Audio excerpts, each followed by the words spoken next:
This is part 3 of the night they surprised me with that famous big red book. This is not an illusion. I am here in the living flesh to say, David Berglas, president of the Magic Circle tonight, this is your life.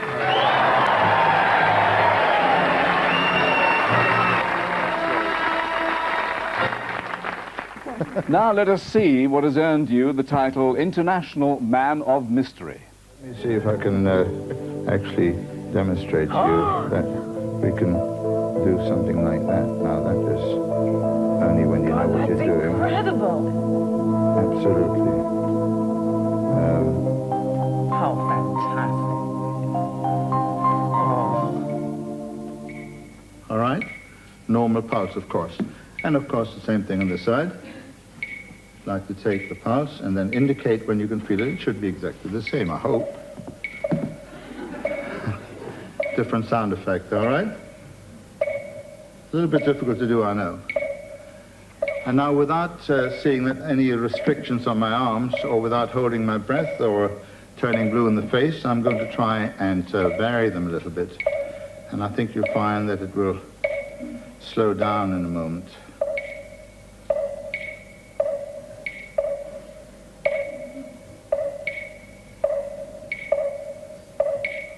As you can see, they're now not quite in sync, are they? Huh? No.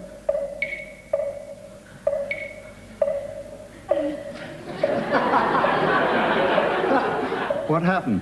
Well, it stopped. It stopped. Is that possible medically? Well, medically speaking, no. I should think not. It's still going. I'm stopping this one.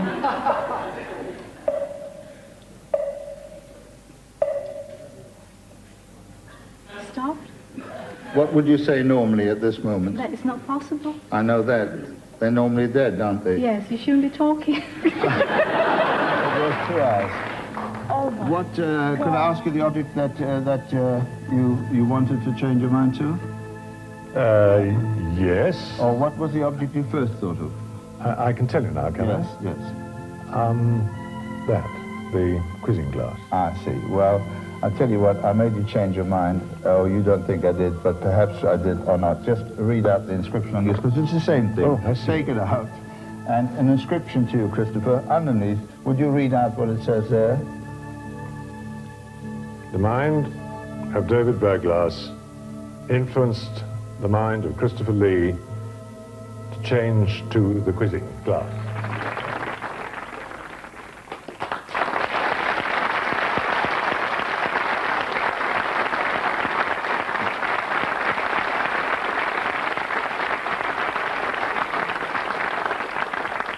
Now, we've heard about your support for women to be accepted in the Magic Circle, and this is about to apply to another organisation that you are closely associated with, the Variety Club of Great Britain.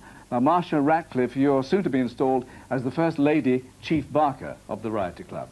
Yes, Michael. David has been a wonderful friend to the Variety Club of Great Britain, not only as a prolific fundraiser, but an outstanding supporter of our Gold Heart Day. David has brought true magic into the lives of hundreds of thousands of sick, disabled, and disadvantaged children that we serve. David is so very, very special. He just never says no to anyone. David, we love you. You're a master of your art. Thank you, Marcia.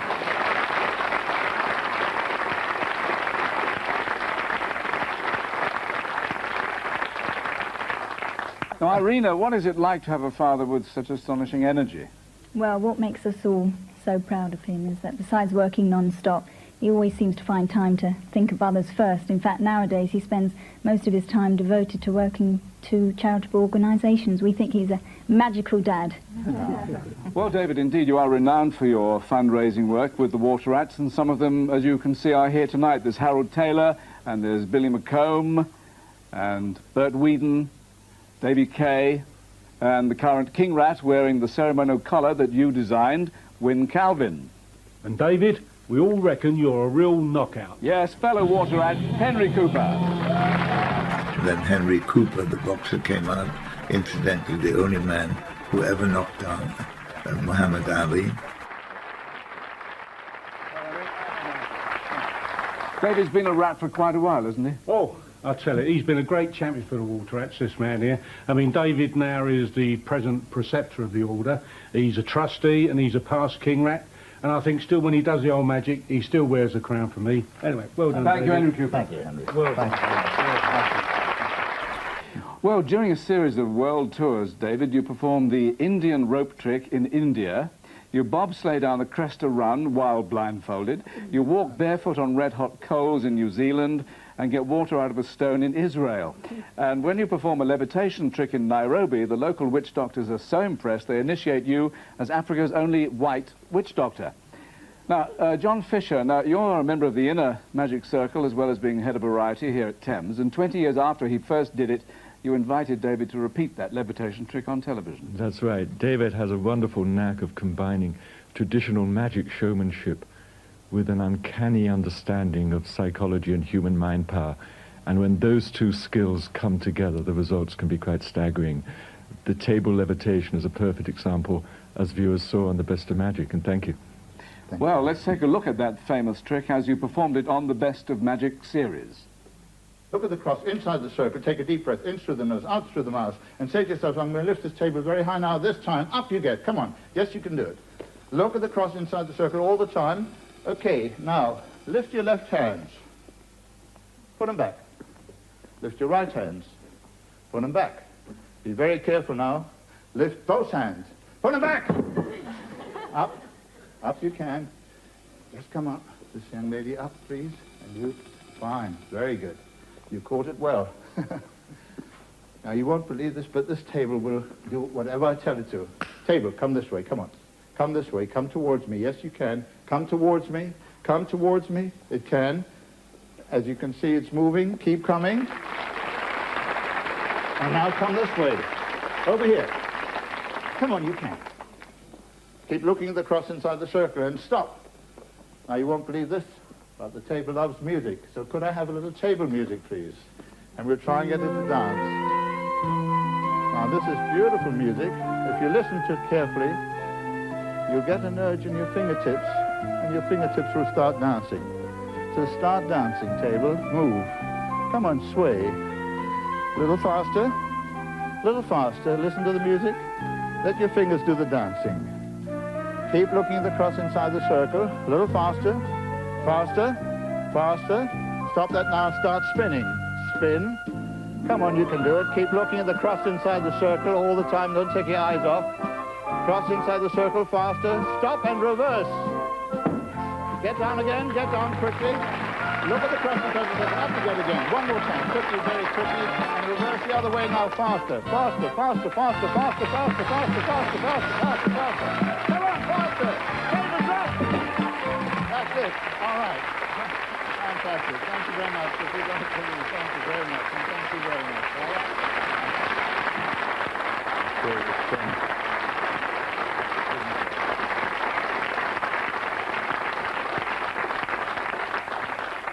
I think I know how that was done. It was magic, wasn't it? It was a time when we were trying to find new headquarters for Magic Circle, the first time that the Magic Circle would ever have its own headquarters. And of course we had no idea how much money this would involve. In fact, we started off with about £500,000 and finished up spending 2.2 million. And that had to be found. We had to raise funds in many different ways. And of course, like in any business or any venture, you get clashes of opinions. And my vice president, a man called Michael Bailey, who had been one of my opponents on these things, actually said some wonderful things on the program, as you'll hear. Michael Bailey, as vice president of Magic Circle, what is your view? Well, I think when David became president of the Magic Circle, he set himself really two ambitions, two objectives. One, of course, was to open the doors of the Magic Circle to lady magicians, and we're very pleased and delighted that that's happened. We've now got some lovely, attractive and very competent lady magicians, and that's good news for the 1,400 male members, of course. And we also, David also set himself the objective of finding a permanent headquarters for the Magic Circle. We haven't had a permanent headquarters for the 86 years of our existence. We've now found a building in London, and now we have to raise £500,000 to rebuild and refurbish and redecorate that building to really make it something that we can be proud of and really a focus, a focal point for magic and indeed the allied arts. So David is going to lead a team to raise that £500,000, and knowing his powers of magic, I think he may well be able to do the impossible and raise that money, and we shall have premises and headquarters we can be very, very proud of. Thank you. And the final guest, a real surprise, was the man who was headlined for many, many years, Uri Geller.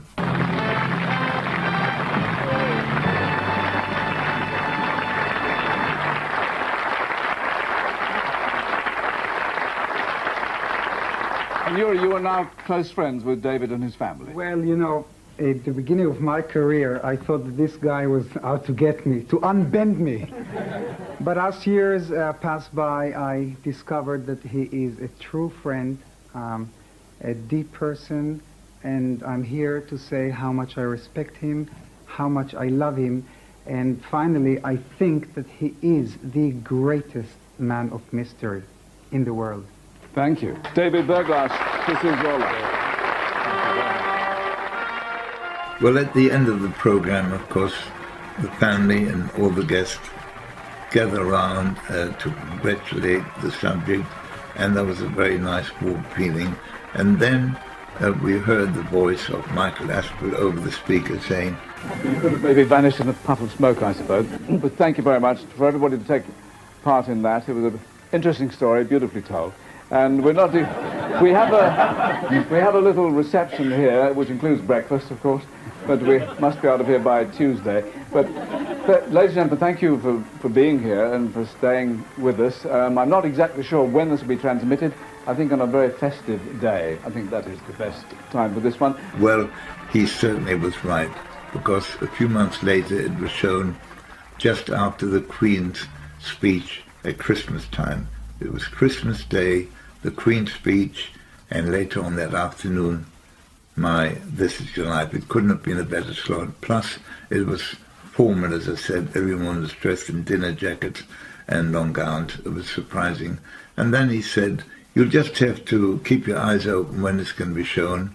And now we're going to have a reception. Remember, it's 4 o'clock in the morning, a reception for all the guests, he said, and then get out. Thank you again for being with us. Have a safe journey home. Now, get out. He got a big laugh, and that's how it ended.